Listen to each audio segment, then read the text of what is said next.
The Phoenix Suns are playing the Los Angeles Clippers in Los Angeles this upcoming Wednesday, April 6. A quick look at the final result of each team's previous games may seem to paint a clear picture as to why the Suns are first in the Pacific Division and why the Clippers are third. The Phoenix Suns have definitely earned a #1 spot, only having lost twice after a 9-game winning streak. Following that 9-game streak, they lost their following 2, but jumped right back in with a win against the Los Angeles Lakers this past Tuesday, April 5.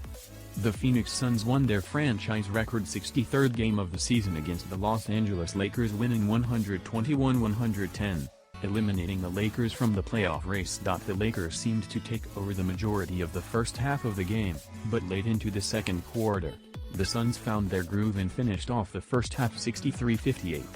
The Suns gained even further separation in the third quarter with an 84-65 advantage within the first 6 minutes of the quarter. Devin Booker scored 32 points of the Suns' winning score, evenly split between both halves of the game. Booker scored 16 points the first half of the game and scored the remaining 16 in the third quarter, 6 of his shots from three-point range. It seemed like it was the Suns' game to win after such a large advantage. The Lakers not seeming to be motivated to attempt to come back and settle for a participation trophy. The Phoenix Suns seem to be making their mark this season. Will they make the most of the growth they've experienced, or like Icarus, will they fly too close to the sun and come plummeting into the ocean shores of California? The Los Angeles Clippers can't seem to decide whether they're coming or going. Even with a 5-game losing streak in their past 10 games, they came back to win at home against the Utah Jazz, only to lose again in Chicago against the Bulls.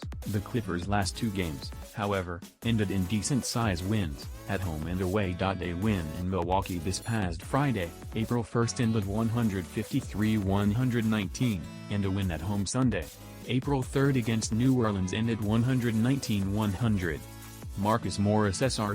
led all scorers on Sunday night's game with 22 points, but as a whole, 7 of the 9 players in the Clippers' rotation scored double digits. The Clippers seemed to be pulling a trifecta between their offensive performance coming in with a vengeance the first half of the game, their unwavering defense, and improved rebounding.